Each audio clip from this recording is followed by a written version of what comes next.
Terima kasih Anda masih bersama kami dalam program Gaspol Menggagas Politik. Anda masih ditemani saya, Irfan Budiawan. Dan kita masih berbincang bersama dua narasumber kita. Yang pertama ada PLT Ketua DPW PKS Jawa Barat, ada Bapak Iwan Suryawan. Dan juga ada Kepala Bapilu Golkar, Bapak Yumanius Untung. Dan jangan lupa pemirsa, di tanggal 27 November 2024, khususnya warga Jawa Barat, ini akan memilih calon gubernur dan juga calon wakil gubernur. Dan inilah dia saatnya kita mengetahui seperti apa juga proses dalam tahapan pencalonan yang nanti akan dilakukan. Melihat juga tadi disampaikan bahwa masing-masing partai politik ini sibuk mulai dari melihat seperti apa popularitas, elektabilitas, kepuasan dari masyarakat berdasarkan survei dan juga melakukan pendekatan kepada masyarakat sendiri. Kalau melihat pendekatan ke masyarakat, tentunya masyarakat ingin adanya peningkatan lebih baik. Melihat PR-PR di Jawa Barat juga ini cukup banyak ketika mungkin pada problem-problem di masa kepemimpinan sebelumnya ataupun juga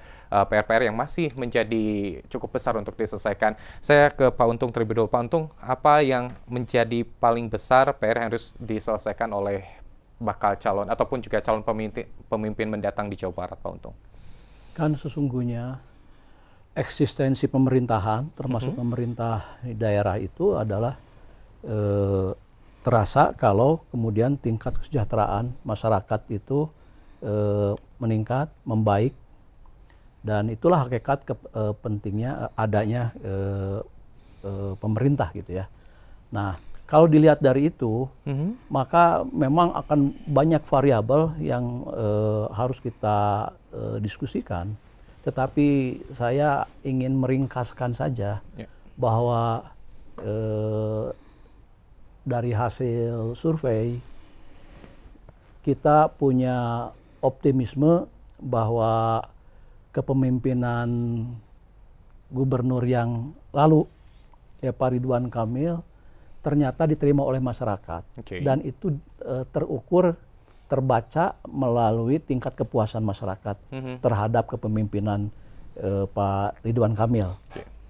90% lebih tingkat kepuasan masyarakat Jawa Barat terhadap kepemimpinan Pak Ridwan Kamil. Itu artinya selama beliau memimpin mampu memberikan jawaban-jawaban terhadap persoalan-persoalan yang berdasar di Jawa Barat. Pasti ada persoalan-persoalan yang belum terselesaikan.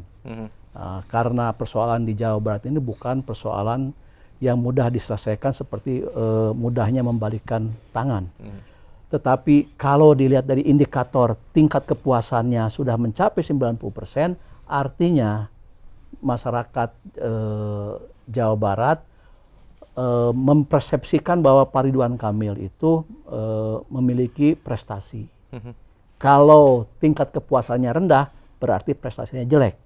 Kalau tingkat kepuasannya tinggi, kira-kira sederhananya, maka prestasinya bagus. Itu.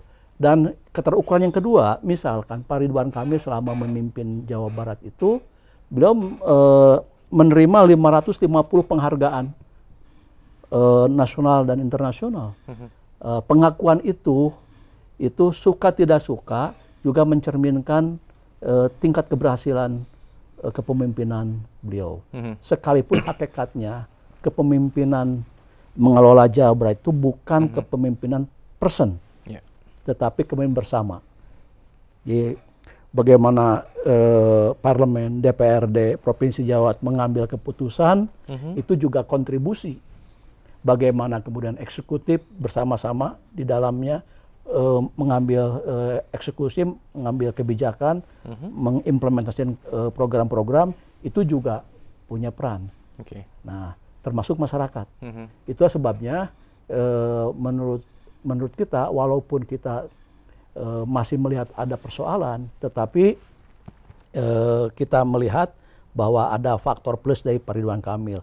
Karena itulah kemudian Partai Golkar Jawa Barat berketetapan hati mengusung satu nama saja ke DPP, yaitu Pak Ridwan Kamil.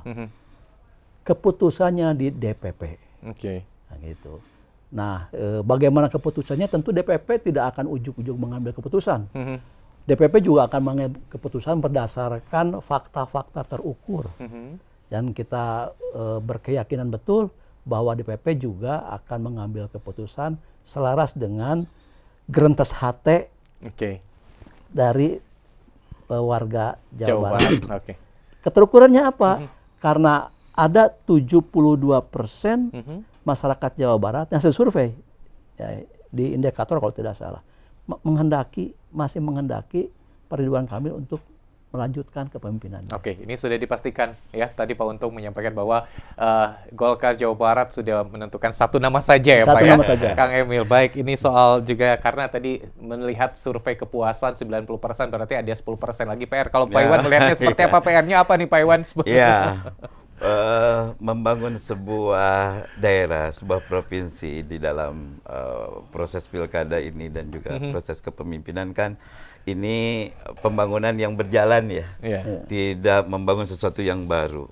Jadi kita tetap harus mengapresiasi ketika ada yang berhasil dan kekurangannya itulah yang harus kita perbaiki hingga kan kita ingin selalu lebih baik daripada yang lalu. Pasti selalu ada yang ini harus saling melengkapi. Makanya kita merencanakan bahwa pembangunan itu tadi disampaikan tetap harus berkolaborasi, bukan dibangun oleh seseorang ya.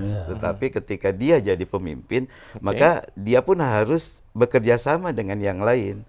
Yang oleh karena itu kami pun melakukan pendekatan dengan partai-partai yang lain agar nanti besok ketika ketika amanah itu diberikan, kita tetap menjadi satu keluarga yang bersama-sama membangun itu gitu. Nah, melengkapi, menyempurnakan yang tadi belum sempurna dengan berbagai macam permasalahan yang ada yang harus diperkuat gitu kan. Ya, artinya apa yang sudah baik ya kita tingkatkan kebaikan itu. Tapi kayak yang kurang kita angkat, kita perbaiki. Disinilah yang mungkin akan kita pecahkan bersama. Dan kita lihat pasti di dalam hasil survei juga selalu ada kebutuhan-kebutuhan masyarakat yang dinamis sehingga pasti juga ada tingkat ketidakpuasan inilah yang akan kita tutupi. Banyak hal yang seperti itu. Nah, inilah tadi ketika tentunya diperlukan pemimpin yang bisa merangkul semuanya dan lebih terasa lagi kehadirannya di masyarakat. Baik tadi ya menghadapi masalah-masalah, karena ketika berbicara pembangunan kita tidak selalu berbicara masalah pembangunan fisik, tetapi juga pembangunan mental dan spiritual. Jadi selalu ada kombinasi di antara ini, harus ada keseimbangan. Dan inilah yang mungkin menjadi tantangan kita ke depannya atas apa yang telah diwariskan oleh yang sebelumnya gitu, untuk ditingkatkan kebaikan.